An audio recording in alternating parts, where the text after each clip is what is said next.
Yo, what's good, everybody? Welcome back to another episode of the Music is My Business podcast, live Q&A. I'm excited to be back. Hopefully everyone is well. Let me see what we got in the chat. Let me know where you guys are from. Let me know what you do. Let's see what we got in the building, man. I see y'all in here already. We got Herb in the building. What's good? Isomatic, what's up? QK off the MG boys, what's good? Marcus Lyons, I see you. What's up? Kevin Cheek, I said what's good. What is that? Herb, okay, I see people loading up for the live music reviews tonight. They got some fire. I'm excited. Can't wait. Michael Connor is back in the building. Creation Roll Music, Team Dope in the building. Shout out to Team Dope and Super Dope. Those are the channel members. Appreciate you guys rocking with me. Let's see who else we got, man. We got Kim in the building. What's good, Kim? All is well. Hope the same for you and yours. Kayla's back in the building. Team Dope, I see you. We got Gil. Gil is back. What's up, bro? I was literally just like chopping up some content from our conversation to repost later. TDFS, what's good? B. Lewis, Team Dope in the building. I see you. Columbus, Ohio. Go Buckeyes. OH. I know I can't hear you say it back, but I know in my mind and in my heart you're saying IO. So I love it. I don't normally get to hang out live, so this is cool. That's what's up. Appreciate you coming through, Marcus. Raymond's in the building. Producer, composer, Atlanta. Super dope. I love it, man. Love to see it. Let me know, man. So it's been crazy. It's been a crazy week. Let me adjust my chair. Let's get comfortable. Let's have a conversation. Listen, so last week was weird, man. Our dog, rest in peace, passed away. This past week, it was sudden. It was I'm mad ashy, by the way. But yes, our Yorkie, how old was he? I think he was like 8 or something like that. We had dropped him off at the breeder, which is like the family we bought him from. Like, they breed Yorkies. They take super great care of them. And they do like the competition stuff where they like, have the long hair and all this crazy stuff. But they're really into it. But we have a good relationship with them. So anytime we need him to be groomed or we need to go out of town or something, she'll keep him for us. So we dropped him off, and I want to say maybe was it the same day? Or it was like a day or so later. She called my wife and then told my wife that, yeah, pretty much he had passed away. So apparently, we were doing research, and I guess the breed, because it's a tiny breed. Like, he was super duper small, like can literally fit in my backpack small.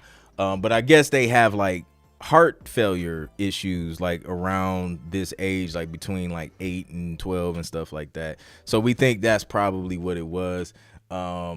So yeah, the puppy, the co-producer Berkeley, is no longer with us.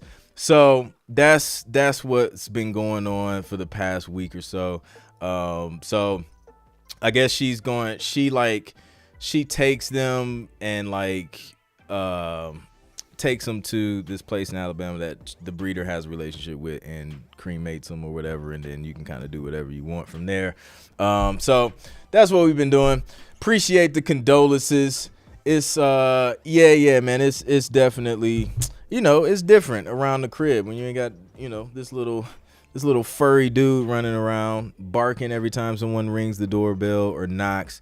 So it's been different in the Clint household. But all is well. Creation Roll, appreciate that. Her said, "Oh Lord, not a little puppy child." Yes, appreciate it, Gil. Appreciate it. But that's we're here to answer questions though. We still here. So drop your questions in the chat. Let's talk about it. Sync, production, business, whatever it is. Let's get it in. Thomas Dudley, tonight we'll be reviewing music on the live music review. So come back at 9 p.m. Eastern time tonight, and we're gonna listen to some music and hang out. It's gonna be dope. Charlita Adams is in the building. I see you. Now let's get to the placement you got in real time on live last night. I know, right? Dang, should I do that? Do y'all want to see? Um, Man, I don't even think I have my stuff set up to do a breakdown. I may have to do like I may have to do a separate live. So I was on IG live was that last week, Herb? I was on IG live and I had found out, I was like checking TuneSat and had found out that I had some music placed on BET. I think it was, I forget the name of the show, but I found out live and everybody on IG found out with me. So here, I think what I'm gonna do, I'm trying to think about my schedule. I'm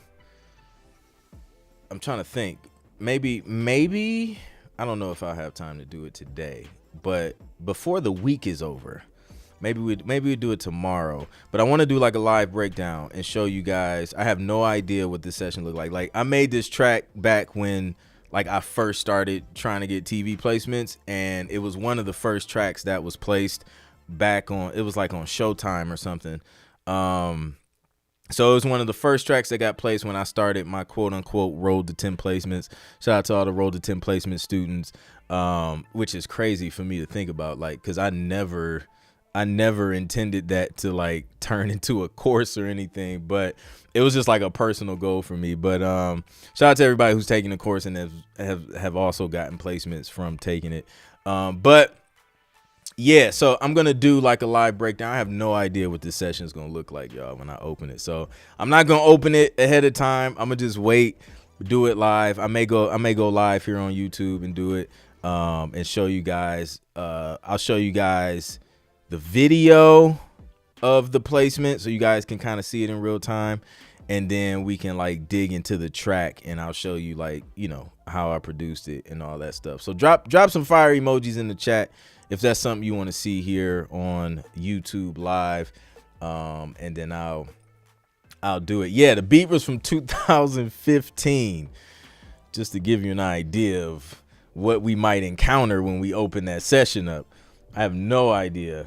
JP on the beat, what's good?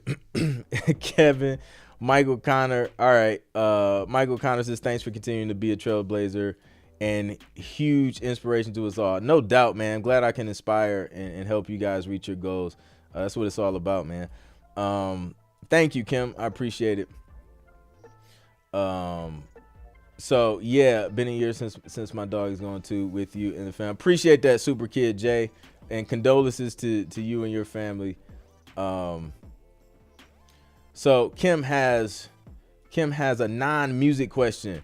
But is the plant behind you real? I love plants. This plant is super fake.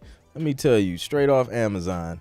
This plant is not real. If it looks real, then that's great. But it is not real, because I know if it was real, I feel like I would not water it on a regular basis. It probably won't get a lot of sun because this is a studio where I shoot content and make beats, and for the most part, like, there's no sunlight coming in here because I try and, you know, you create videos, you got to control the light so you can light stuff how you want to light it. So it wouldn't get a lot of sun. So honestly, it probably wouldn't do too good down here. So I went with the fake plants.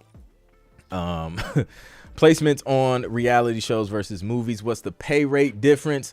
Oh yeah. So, I mean, you can jump from nothing up front from the reality TV show stuff to getting, you know, anywhere from, I'll say on average, from what I've seen personally, for like a movie or like even a TV show placement, $1,500 to $5,000, for something up front being in a movie.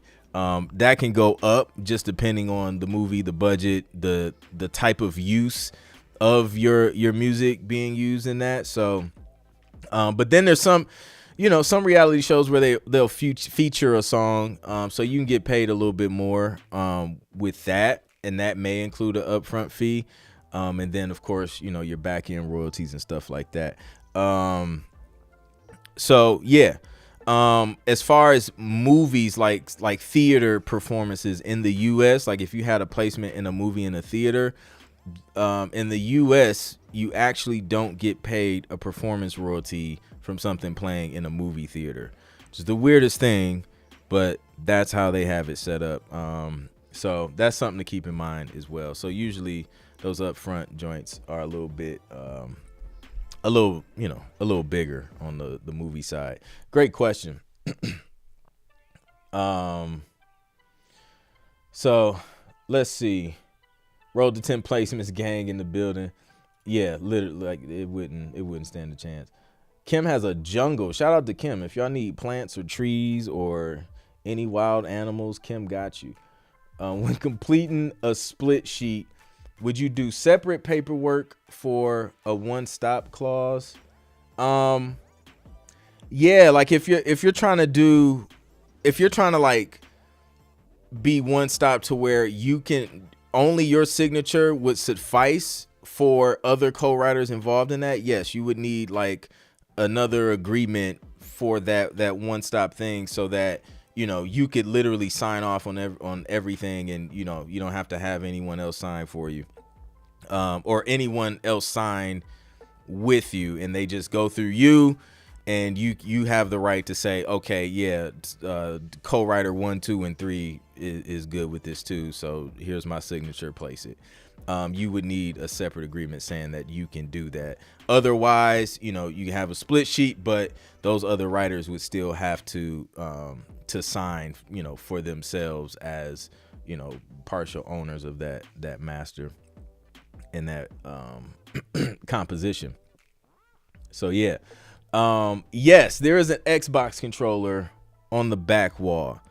I have it for my iPad. I don't really play video games a lot, but sometimes I'll decide to just, unwind and play something, or my son honestly plays it probably more than I do. There's a racing game on here that he likes to play. So I'll like hook that up for him, and then we'll play that together. But outside of that, I don't really game too much, but the controller was red, and I said, that's dope. So let's just get it. It was one of those impulsive buys after I got the iPad Pro, and I was just like, oh, you can hook up an Xbox controller to the iPad now. So it was just like, I did it just to be able to do it, knowing good and well I ain't gonna be sitting here playing a bunch of video games. So yeah, it was a part of buying a bunch of iPad accessories unnecessarily. Let's go. The BTZ though, or is it the Beats though? Let's go. Ever consider starting your own ML company? The community is pretty big, international. What is ML? Oh, music licensing. It has crossed my mind, and then it quickly exited my mind when I started thinking about all of the admin work that's involved. And right now in my career, it's just not something I'm interested in, because I actively work and create, and I still love to focus on creating and creating music for Briefs TV and film, and creating content as well. Like I thoroughly enjoy doing those two things, and I really don't want to be, preoccupied with like all of the other stuff that goes along with like running a library or like a full-blown music licensing company. It's just not where I am at this moment. Maybe sometime in the future, maybe, but it's a lot that goes with it. Just the submission process alone, like, man, it's crazy. It is a full-time job. So what's good, Anthony Russell? Good to see you. Do you use a quote-unquote service that connects you directly to sync placements? Yeah, I just go through libraries, man. Music libraries, which are publishers that specialize in TV and film. That's kind of like, my direct source. Occasionally I may go through a supervisor. But yeah, I don't do like companies that are like third party services where you have to like pitch to them, and then they have to say yes, and then they pass it along. I don't do that because that can be, it can add up if it's like a pitch per placement kind of thing. But yeah, that's the route I like to go, straight to the music library, so I can focus on creating. You can focus on creating. You send it to them, and then they worry about all the admin stuff that goes along and the reaching out and pitching and all that stuff. So indeed. Not seeking for animal. You said a jungle, so you say jungle. I start thinking, tall trees and birds and like an occasional giraffe or elephant. Like that's where my mind goes when you say jungle. But nah. What's good, Dawn? Yay. Have you done any film scoring? I just scored my first film last week. DJ Horn. Shout out to you for scoring your first film. That's dope. I have scored a short documentary before, and it was like a combination of placing music that was already created and creating music to picture in some spots. So I've done that, and I've done a little bit of scoring for it was like a TV show, a reality show pilot. So that was pretty cool. Completely different than like your create music, send it to publisher type of situation. Like, it's fun though. It's dope. Is the new version of Road to 10 Placements different from the original? So the original one, yes, it is different, to answer your question.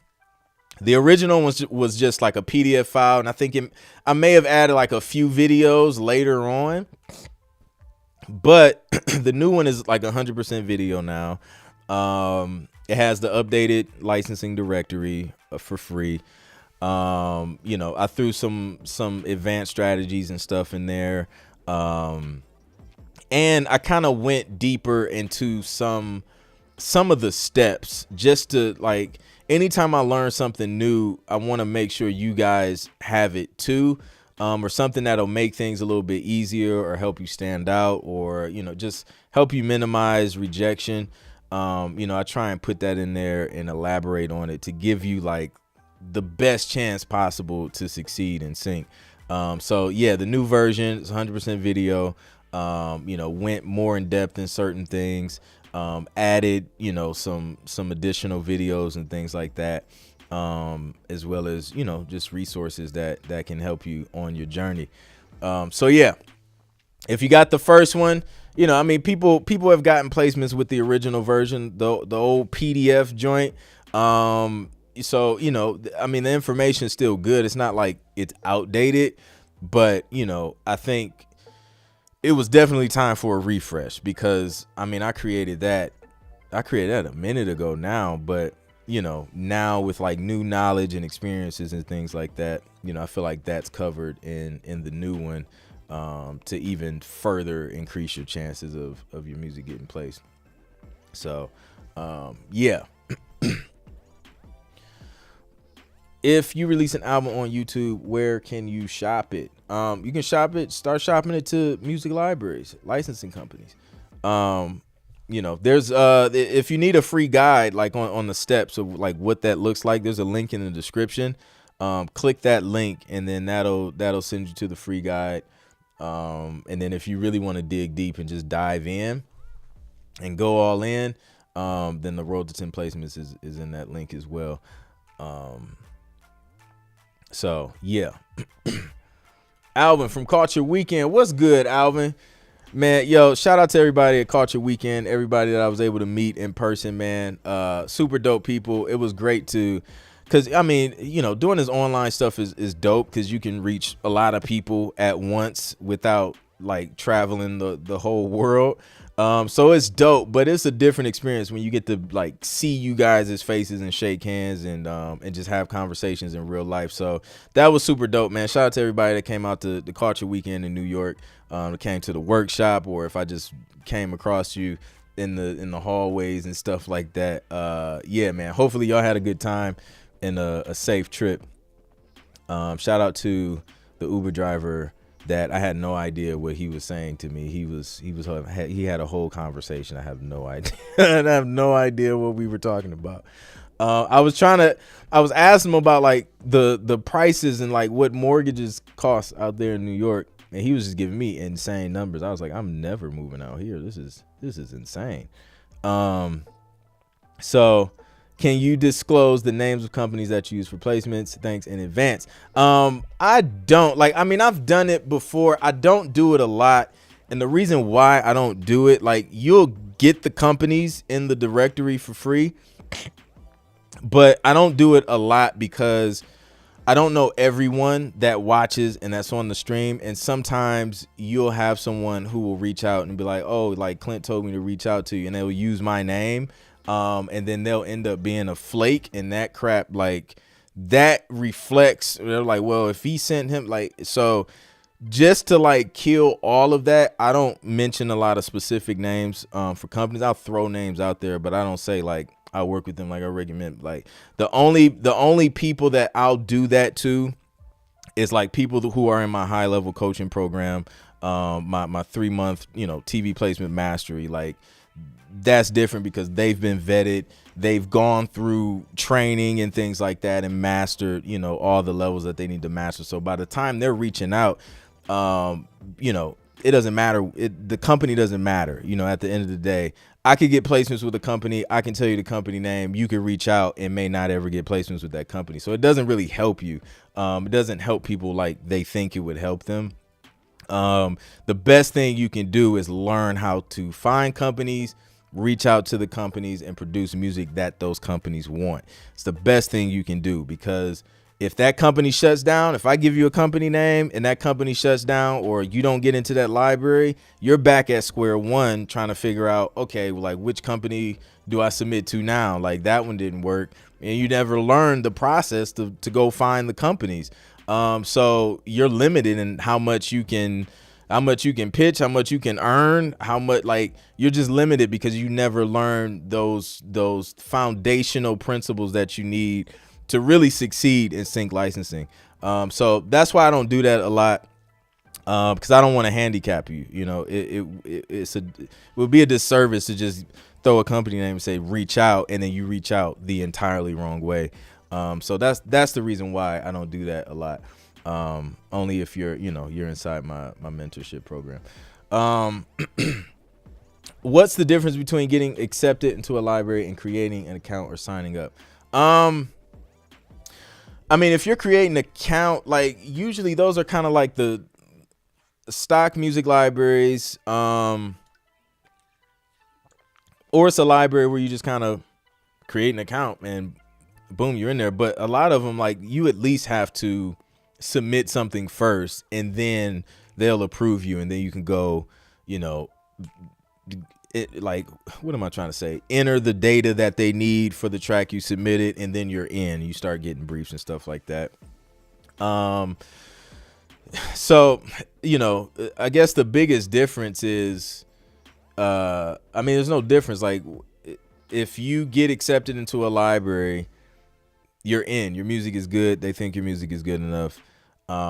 If it's just a site where literally anyone can create a login and password, then the quality of music on that site may be questionable.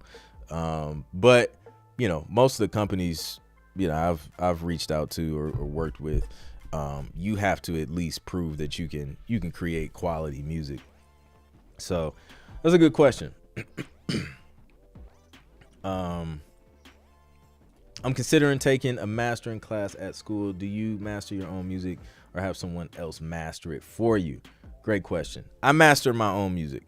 And the reason why is I geek out about mixing and not necessarily mastering. I don't really geek out about that because my mixing and mastering process is super simple. But I learned how to mix and master myself so that I can be more valuable as a producer. If I get a brief and, I submit it and they're like, this is great, but we need these edits and we need them in 2 hours.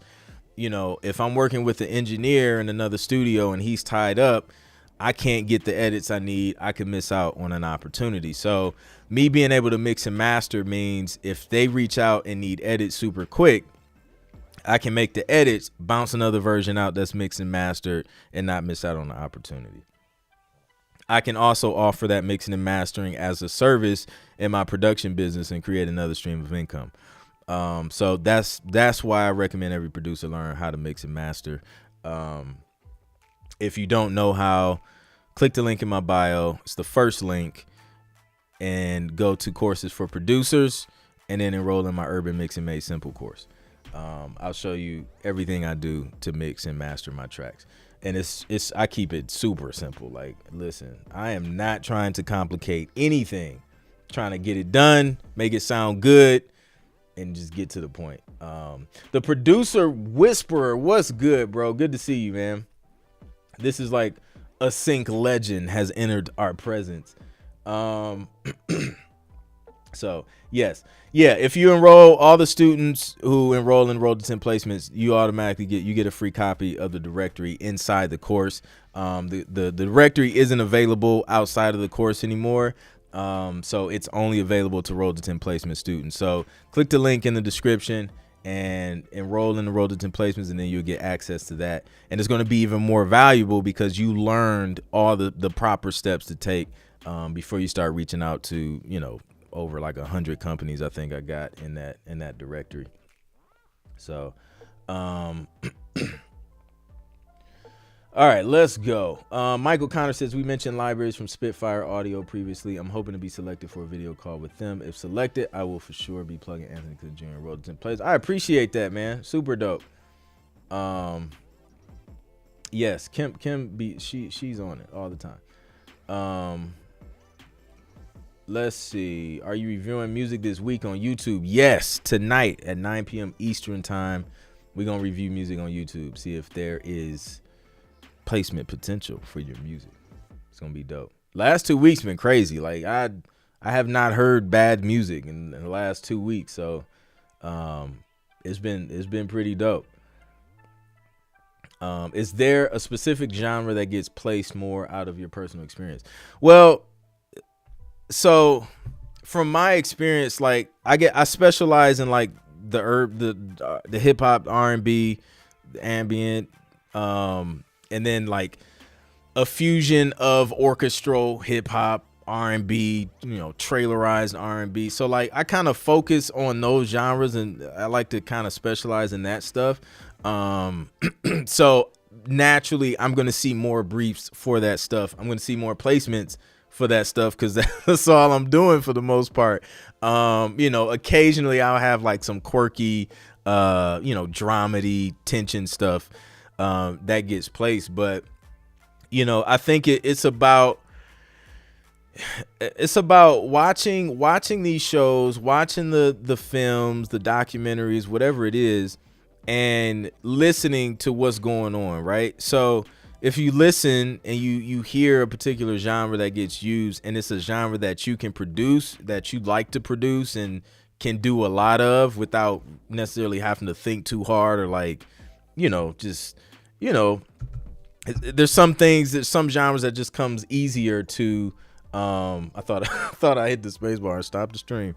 There's some genres that just comes easier to certain producers. So, whatever you specialize in, match that with what you hear a lot of on TV, because there's room for a lot of stuff. Like, I mean, you have the minimal ambient, the minimal tension stuff where, I've gotten placements where I just used one sound and just made it sound scary and suspenseful, and it got placed on CBS, right? So on the flip side, I've done R&B, mid-tempo, up-tempo stuff, done hip-hop stuff, and I've done some pop rock stuff that's gotten placed, and some funk pop stuff, like all types of stuff. But then you have people who specialize in rock, who specialize in more trailerized stuff, and they get placements.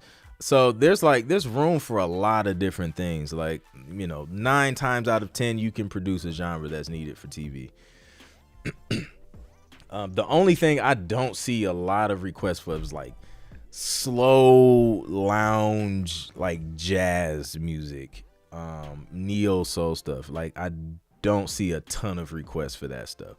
Like, I mean, like in the last 5 years, I've probably seen like 2 requests for jazz music, and I was geeked too because I was like, "Yo, this never happens." I'm submitting everything that I've been I've been sitting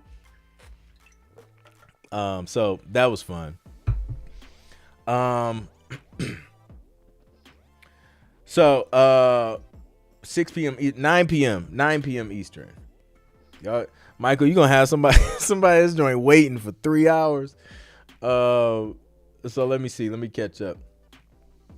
Although music with vocals is in demand, our instrumental tracks still good to focus on. I want to make lots of instrumental tracks and cast a wide net with them. Good question. Yes, instrumental stuff is still needed always. Like, that stuff that's, you can't place songs with lyrics and somebody rapping and singing over dialogue or under dialogue. So yeah, you're always going to kind of need that instrumental music to create moods and vibes during different scenes. So yeah, always opportunities for that stuff. If you can create both for sure. Joshua Benet. Yo, I think I got it right. That time. Do you use a VU meter for mastering? I do. I got a metering thing, a TC electronic thing I use for metering. YouTube suggested to watch your stream, so I do for now. Well, I appreciate the shout out to YouTube telling people to watch me. I'm flattered.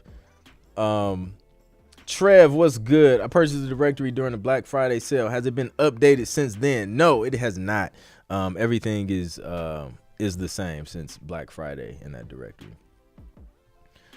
What's good, Garvey? I'm venturing a little with TuneEdge recently and waiting on a clear track to be badged. What's your insight on TuneEdge so far? It's a cool feel on that platform. Indeed, I have some music on TuneEdge. I have some students that have music on TuneEdge, and I may have gotten an NBC placement on TuneEdge. They had reached out maybe a couple months ago. It was about a song I had produced music for, and an artist had did, the lyrics and singing. So they reached out. It was like, hey, this may be getting placed on an NBC show. We need, what did they need? They needed lyrics.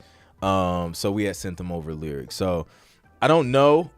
I don't know if it went through or not. Like, I don't have the song on my TuneEdge or anything yet, but so I don't know. We'll see. If I see NBC on my royalty statement in the next, 6 to 9 months, if you remember, just come back 6 to 9 months later and I'll let you know if it went through.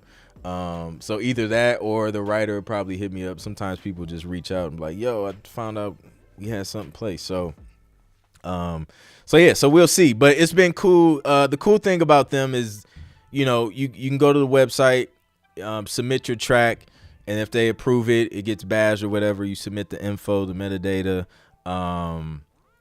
What else? And they send you briefs. So that may be a cool opportunity to just start getting briefs. So yeah, I think that's pretty cool. Do libraries, supervisors ever love the track but ask for slight changes in creative direction aside from the stems? Yes, that does happen from time to time. Yeah.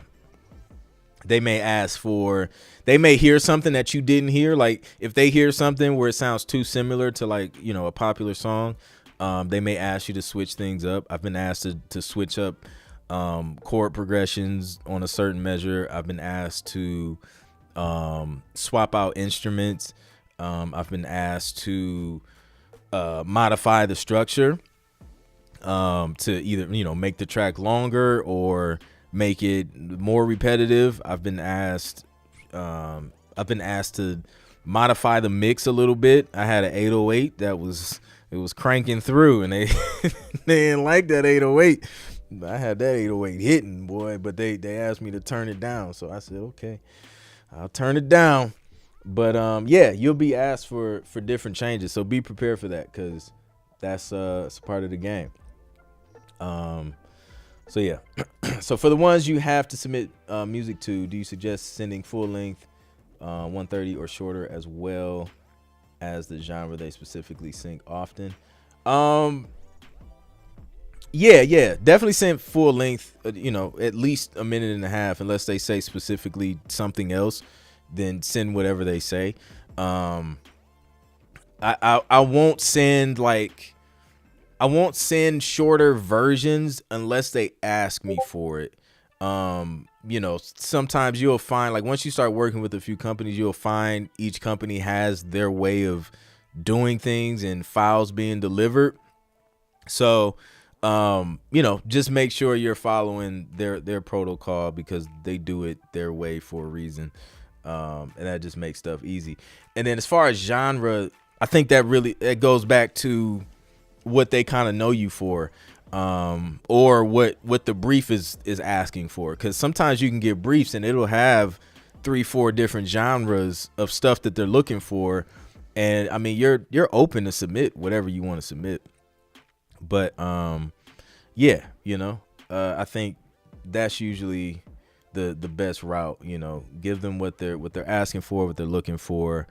And then if they don't give you like a specific genre, like say you're just trying to get into the library, then just submit what you do best and what can be used on TV.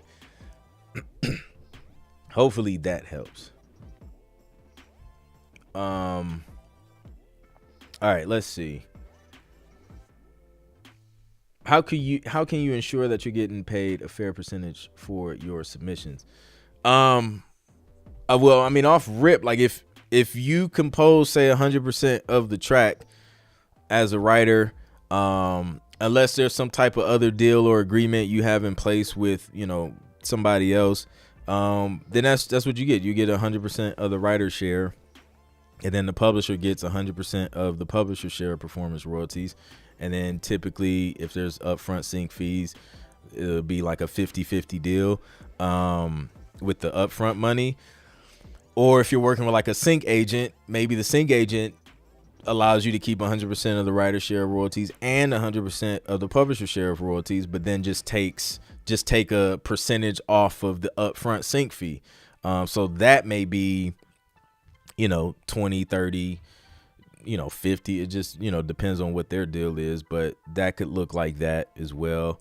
So it just depends. I mean, I've been in situations where the writer's share was split 50-50 with someone else who was like working hands-on on a project. So that happens as well. And I don't mind doing those occasionally, because it's like, the way I see it, man, it's like, people get so caught up on like these percentages, man. It's like, do you want 50% of a watermelon or 100% of a grape? At the end of the day, it's like, I'd rather have 50% of a watermelon, like something that's on a dope show that's getting used a ton over and over and over again all season, than to have 100% of this little grape that may get played like one time, and I'm just sitting here boasting about the fact that I own 100%. It was like, well, it ain't making you no money. Like, what's the point? So that's how I view it, man. I mean, you can make another track, so yeah. Why Clint haven't said anything about the Dramedy Beats album with Dan Golden, which is on repeat and a study guide I use. Yo, I appreciate that. Yes, so I did an album for I just talked about not mentioning companies, but I don't care. I mentioned them. West One Music Group. I did an album for them. If you guys want to go study this album, you would have to go to their website to find it. But I did an album for them. It was a Dramedy Beats album. So, and I started seeing placements from it too. Like, I don't know, like I've seen a bunch of stuff. So yeah, they went to work on that joint. Like, we finished that up. When did we finish that? Was it? I don't think it was like this year. I think it was last year, before the end of last year. I can't remember. the years just go by so fast. It could have been the beginning of last year. I don't even remember. But yeah, I did a Jomny album. What did we do? I did about, I don't know, like 6-7 tracks or something like that. I can't remember, but yeah, that was fun. That was a dope album. I love working with companies who the people who are kind of like saying yay or nay to the music and critiquing the music are actual, musicians and producers and composers and stuff, because man, like you get a different level of feedback that makes you better. Cause they were critiquing things and I was like, yo, I never even noticed that. It was small, subtle things. And I went back and tweaked. I'm like, man, that like, I didn't notice that. So now like I went back and I fixed that for like future things. And it's stuff that like I started implementing in some of the newer tracks. So some people hate the process of like going back in, and trust me, like I've been through situations where it was mad excessive. Like it was like, come on, man. Like we're on like revision 27, for like something that's just not like nobody's going to hear this track in the level that you're critiquing it. But don't be shut down to like the feedback that they give you. If they say no, like, or this needs to be fixed, like don't take that stuff personal, man, because it can only make you better. Either like it's helping you get your reps up, you're going to start to pay attention to certain things, and it's really going to develop you as a composer in this space, by getting that feedback and getting that criticism from different ears other than your auntie Pookie and your cousin Nunu. So make sure you take that advice and apply it. Do you see requests for solo piano music ever? Sometimes, like the solo piano stuff, I feel like could do better on stock music sites. I don't see a lot of solo piano stuff, but I think, that kind of stuff I would put like on a Pond 5 or something like that.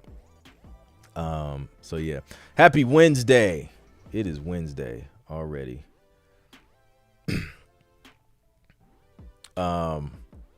Raymond says, what would be your process to charge someone or company that reach you directly for commercial music if the producer don't have an LLC? Reach out to you. So it's like a commercial and they're reaching out directly. What would be your process to charge someone or company that reach you directly for commercial music if the producer don't have an LLC? Excuse me. The LLC part is irrelevant. That doesn't like, that shouldn't affect cost or anything, or like your fee. But I don't like to be the first one to to blurt out a price in any like negotiation situation. Like if I'm talking to brands doing sponsorship stuff, like I'm trying to be the last person to mention a price. I want to see if I can get them to spit out a price first, so I know where they're at. So I'll ask like what their budget is, or what they kind of had in mind, and then from that I can make a decision. Okay, like is that worth my time working on, or should I ask them for more? And just kind of create the negotiation. You could probably even get, I recommend getting for something like that. Like if it's a commercial, I would just get like an entertainment attorney involved so that they can help you. That's familiar with like the licensing process, so that they know the points that you can kind of negotiate as far as fees and stuff like that. That's probably what I would do.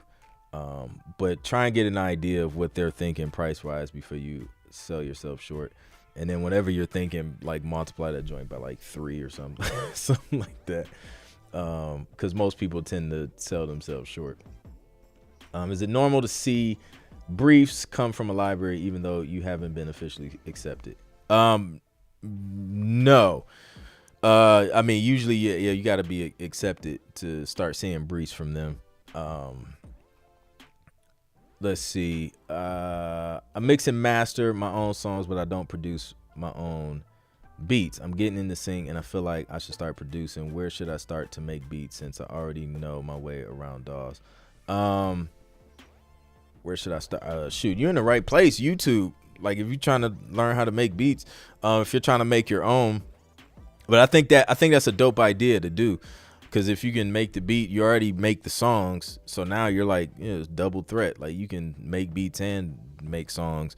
So you become that much more valuable. But I mean, YouTube, man, there's a ton of resources out here. Learn from producers that you feel like you resonate with. You like their teaching style. If there's alignment with the type of, if you guys use the same DAW and, you can connect with them on that level, then I say learn from them, or go take, I'm sure there's courses on Udemy or something that can teach you the basics of production and structure and things like that. So I think that's a good place to start, and then just start working on producing the best music you can produce. Garvey says, dope sweater, is that your merch? It is. I make music, not excuses.com. Shameless plug. So yeah, this is, I actually modified this a little bit on the hoodie, and did an embroidery versus it was just like a print, because after a while it started to wear off, and I didn't want that on the hoodies. The t-shirts, I didn't have that option, so when you wash that joint, make sure you put that joint on gentle heat, or turn the shirt inside out on the t-shirts. It takes a while for it though, and I got reckless toddlers in the house, so sometimes just stuff wears out faster than it should. But yes, I make music, not excuses.com, and you can grab one.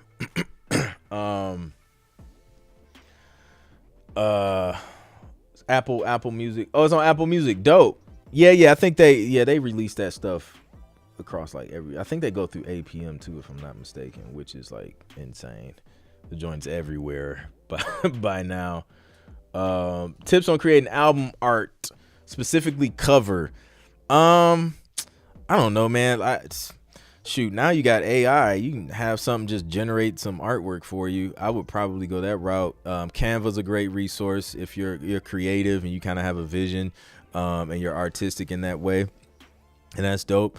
Or just outsource it and do it that way. But between Canva and AI, I'm sure you can get some artwork created relatively quick.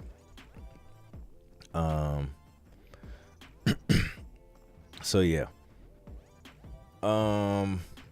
Reputation for following instructions, man. Listen, following instructions will take you a long way, man. Like that. I think people like look over. People do what they want to do. I don't understand it, but I mean I get it. I understand it, but in what we do, I think there's like a super hyper importance on following instructions, and it starts with like the very first request, like send music to this email, or send music in this format. And then people, for whatever reason, will create a new format to send, or create like they just create just this new stuff that no one asked for, and then they wonder why they can't get into a library, or they can't get a placement. It's like you missed step one and just didn't follow instructions. So like learning how to just follow instructions, and it makes your life so much easier, because you don't have to think. Like, don't overthink it. Like like when I tell you, like a brief is like, I mean, that's the cheat code. It's written out for you. Here's the tempo range, here's reference tracks, here's instrumentation, here's moods, here's the due date, the due time, here's the genre. I mean, it's all laid out. So if you follow those set of instructions, you're really good at, going through and following each step and just doing what people ask you to do. it'll make your life easier, and you'll see more success. Man, because a lot of people, you can have the dopest music, man, but if you can't follow instructions, it's gonna be real hard for you. So yeah. Let's see. Let me catch up on some of these. What's good? Shout out to Team Dope. Yo, if you guys aren't a member of Team Dope or Super Dope, consider joining and being a member of the channel, man. You get some exclusive behind the scenes videos and lives. When I'm actually working on briefs, like, you guys get to see that as a member. You know, and I show you exactly like my process when I'm working through a brief, what I'm thinking, you know, how I'm going through reference tracks and picking them apart and all that stuff. So I like to show that, and then just other behind the scenes stuff that, you know, that I deal with in my business and stuff like that. So join. The link to that is in the description as well. So yeah. I have two 27-inch monitors, but I'm having some issues with speaker placement, symmetry. What do you recommend for speaker placement? 27-inch monitors, like the screen, like computer monitors or like speaker monitors. I'm guessing computer monitors. You say 27-inch, because I'm like, bro, your neighbors are mad at you if you got some 27-inch speakers, boy. They feeling everything. Man, so that's different, because if you got two 27s and like your speaker triangle joint gonna be wide, man, I would say if there's a way you could, like, I don't know, man. If there's a way you can, like, maybe put your monitors up, your screens up, and then maybe have your speakers like below so they're not in the way or interfering, or maybe mount them a certain way, or maybe push them back behind the speakers. That's the only thing I think of, like push them back so that your speakers are in front. Just depending on what your setup's like, but yeah, because you definitely got to have that. You want to have that symmetry, so you can mix accurately. But when are you making beat live again? Man, I'm trying to think of what I have going on. So it shouldn't be too much longer, man. I know one song I'm working on finishing up. So it'll probably be like next week, early next week or something. 54 inches apart. I know. So yeah, if it's a screen, I would say like try and push them back, and then bring your monitors out, or have your screens up or lower or something so that so they're not in the way, and you're hearing things that are, just weird. My school lets me pick what classes I take. What is the most valuable thing I can learn from university related to my music production engineering, entrepreneurship, and career? What's the most valuable thing you can learn? Honestly, man, I think the most valuable thing you can learn, if they have anything like marketing, business, and branding, I think those are probably the most important things. Because I mean, think about it, man. Like, the music is easy. Like, you're gonna make music. You'll get better over time just practicing music. But there's tons of dope producers out here who can make dope beats, dope music, dope songs, but they don't know how to monetize it. That's the problem. Like, I talk to producers all the time. They got, degrees and certificates in music, and they're still trying to figure out how to monetize their music, which sync is a great way to do that. So I think figuring out how to actually turn it into a profitable business is the best thing you can learn. So that's, that's marketing, that's branding. Like, how do you get people to care about your message and what you have to talk about? How can you How can you give value to a community of people that, you know, wants what you have? And then what other skills can you monetize as well to create additional streams of income in your production business, even outside of the music? Because there's like multiple bags, man, that you can get to just building a brand. Like, I mean, you have you have the music, obviously. You have the mixing and mastering that you can do if you learn how to mix and master.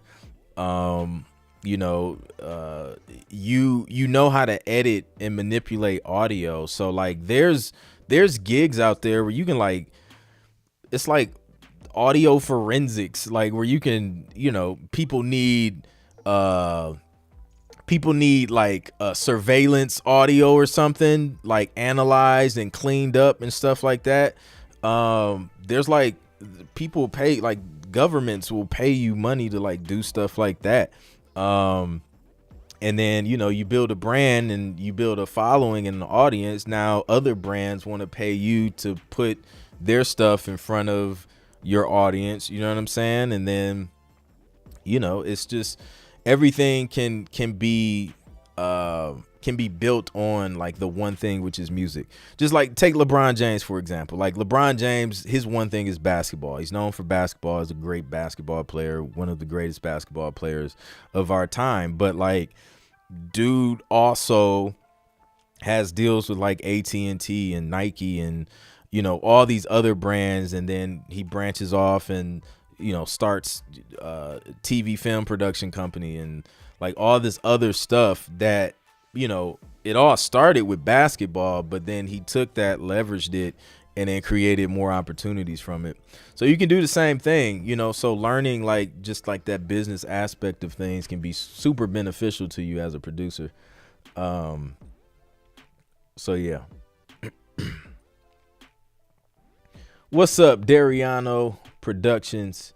Appreciate you coming through. Oh, we went over. It's like over an hour. I'm just sitting here talking. Let me see. I'm gonna answer a couple more questions. It's all good.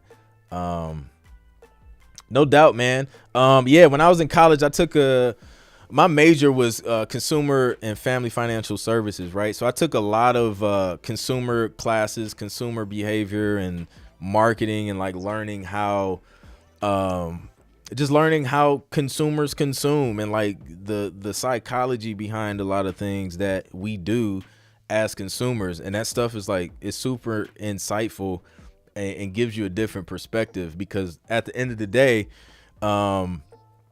like I said before, man, if you don't understand like business or understand how to give someone else value, then it's going to be hard to make money. So in sync, you know, our way of giving value is creating music that TV shows, production companies, film companies and stuff, music that they need to fill in the mood and the vibe that they want to create in their music or in their ads or movies or whatever. So that's how we serve them. We solve a problem, man. Like every business solves a problem and you have to find which problem you want to solve. I personally like solving the problem of lack of music in TV and film content. You know, I like to solve the problem of helping producers make money with their music. So those are like the two main problems I like to solve, and it's just about figuring out which problems you want to solve in this world, and help people solve it and get them results. So let's see. Do you get more TV placements from full songs or instrumentals? Another good question. So I get more placements in instrumentals because that's where I started. So my catalog of instrumentals is way larger than the songs, but I've been doing a lot more songs lately. So that's kind of, the song catalog is growing for sure. And that's what I've been focusing more on lately.